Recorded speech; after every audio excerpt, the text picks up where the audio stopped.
Welcome back to The Division 2. In this video we are going through 10 reasons you should and should not play the game. And what I've done is, a lot of you will know that I'm normally incredibly negative about the game. That's because I want the game to be amazing. It is a good game, don't get me wrong, but the developers mess up with it so often, and I express my opinions on the game. I just put them out there and I like discussions, whether they are negative or positive. But what I've done with this list is I've tried to be as fair as I possibly can, and this is from my thoughts, so whatever you are thinking, let me know in the comments. And one thing I haven't included in this is the fact that there were bans and rollbacks for players. It's not so much the bans, but more the rollbacks and how players' accounts were wiped back 2 weeks worth of progress was gone, even legit stuff was taken away from accounts. But I've not included that. I've gone for a completely different type of list. And we're going to start with the reasons I believe you should play The Division 2. Number one is there is lots of different loot. You have different rarities for your loot, going from white to green, up to blue, then purple, high-end,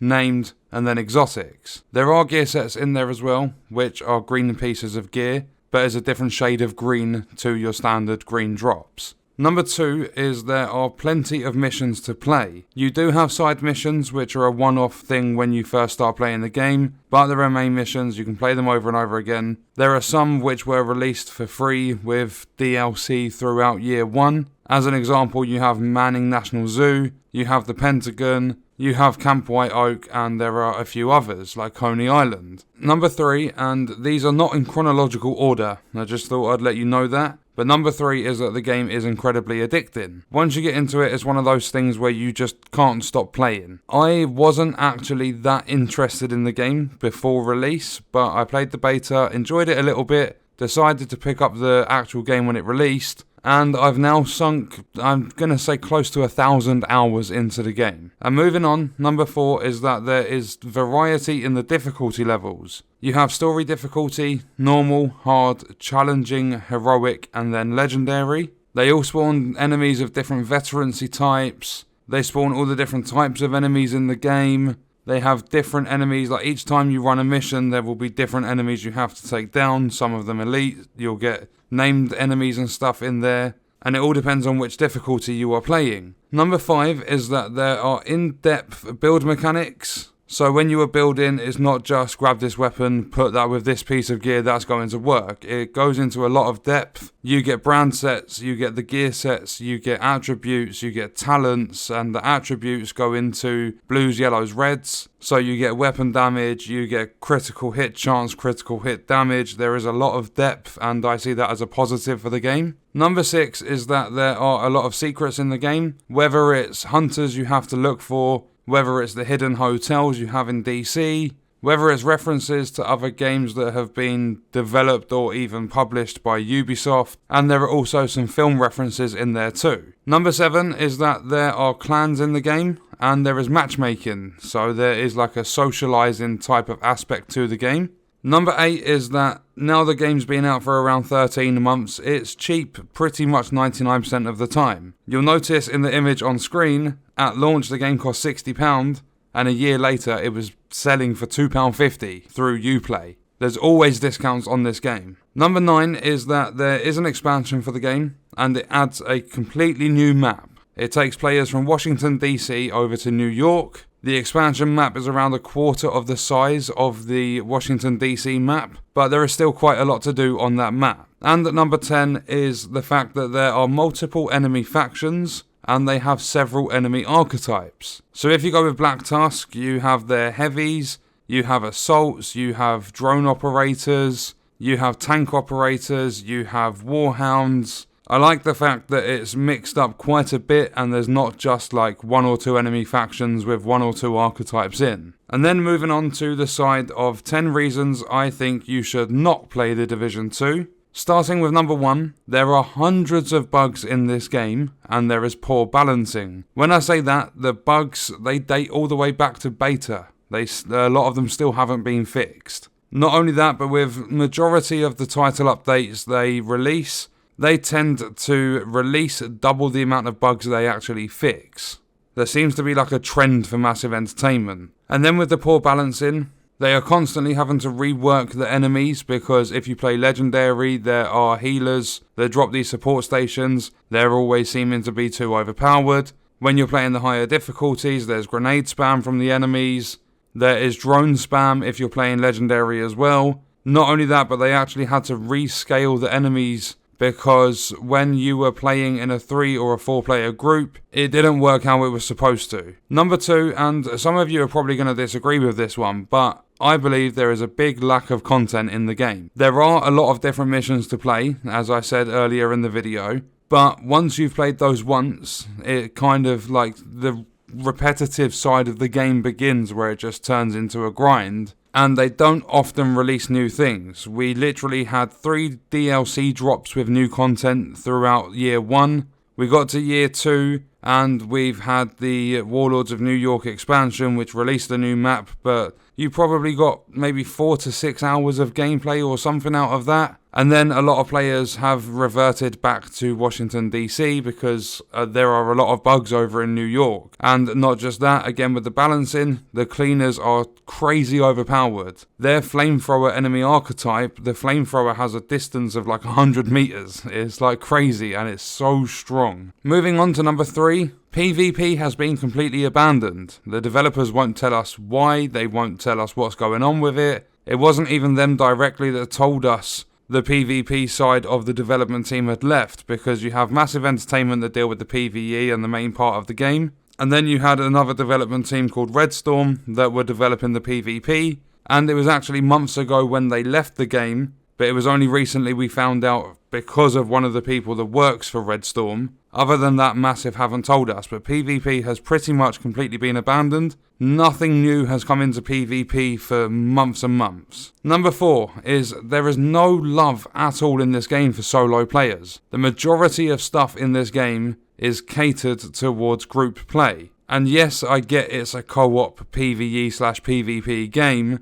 but when they are releasing new content or when they are doing bug fixes, they need to make it fair for the solo players as well. Number 5 is they are 8-player raids in this game. There's currently 1 raid. Number 2 is supposed to be releasing sometime this spring. It was originally planned to release at some point last year, but they delayed it a couple of times. Even after saying at gaming events, I believe it was E3, they said, I think it was episode 2 or episode 3, they were supposed to release the second raid, but they just carried on delaying it, and we're supposed to expect it sometime this spring, so anytime up until roughly the end of June. But we haven't heard anything about it so far. The only thing we do know is that it's going to be run by the True Sons faction, and is going to be in a place called the Foundry. I just think it's a bad thing. I already don't really get on with the idea of having 8 players in the raid. It was a good concept, but with the mechanics and stuff and actually finding 8 players is tough. But alongside that, even though a lot of people would say that raids don't really work out with matchmaking, it still gives you a chance to meet new people and work together on the content outside of the raid so that you can get to know each other's playstyles. You can help each other work on builds, and then you can eventually, from that matchmaking session, go back into the raid as a group that now know each other, and you can tackle the raid and possibly get it done. So I believe you shouldn't play the Division 2 based on the fact that there are 8-player raids and there is no matchmaking for them. Not for the main one. There is discovery mode for the first raid, but that takes out a lot of the core mechanics which you need to know in order to take down the main raid. Number 6 is that there is loot locked behind certain activities in the game. If you're running Legendary, that's your only opportunity to get hold of an assault rifle, which is exotic, called the Bighorn. I mean, the gun isn't actually that good anyway, but it's an exotic and a lot of people would like to collect them, even though they're now known to not be best in class. And not only that, the first ever exotic assault rifle in the Division 2 was locked behind the first raid with an incredibly low drop chance, and alongside the low drop chance, you only had 1 chance per week. And talking of bugs, there is currently a glitch for keys within the raid, where you can just get the keys over and over again each week. The developers are fully aware of it, yet they won't do anything about it. Number 7 is that exotics are a waste of time. We've just found out recently through State of the Game, which is their weekly live stream on Twitch, YouTube and Mixer, which kind of keeps us up to date, or they do their best to keep us up to date with the stuff going on within the Division 2 world. There's a lot of miscommunication and stuff in the streams, but we've just recently found out that the exotics aren't supposed to be the best weapons in the game or the best pieces of gear in the game. They are literally there to switch up your playstyle, which makes absolutely no sense in my mind, and a lot of other players within the community, so I think it's a bad thing. And not only that, exotics take such a long time to get. If you're playing even heroic difficulty, you only have a 7% drop chance. And when you are playing normal, you have a 1% drop chance to get hold of these exotics. And not only that, with the exotics now, they come with different roles, and you can get god rolls, so that's the best they could possibly be. And the chances of those when you get the exotics to drop is incredibly low as well. So you could potentially put hundreds of hours in and get absolutely nothing worth your time. Number 8 is the fact that the game is addicting. I've put that in both sides of it, because it can be seen as a positive if you're enjoying the game. It can be really good to be addicted to it and want to play it all of the time.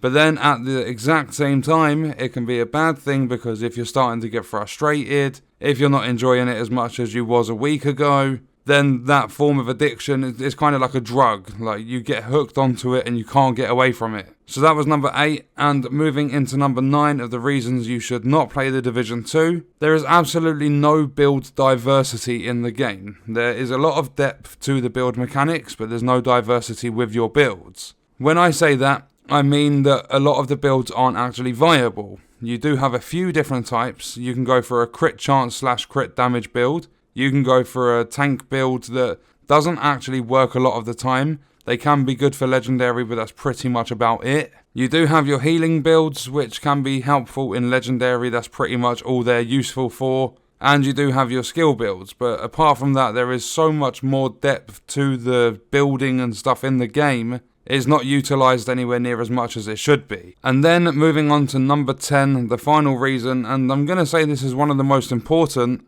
and that is the fact that these developers are incredibly ignorant. When I say that, you have community developers on Twitter and in the Ubisoft forums and stuff. You try talking to them and it comes across as them being rude if they ever reply to you. A lot of the time they don't even bother replying. You obviously have Ubisoft support, and that's just your generic, like, basically the replies you get in emails have been put into a computer system and just chucked back out. There's like an automated system behind some of their responses.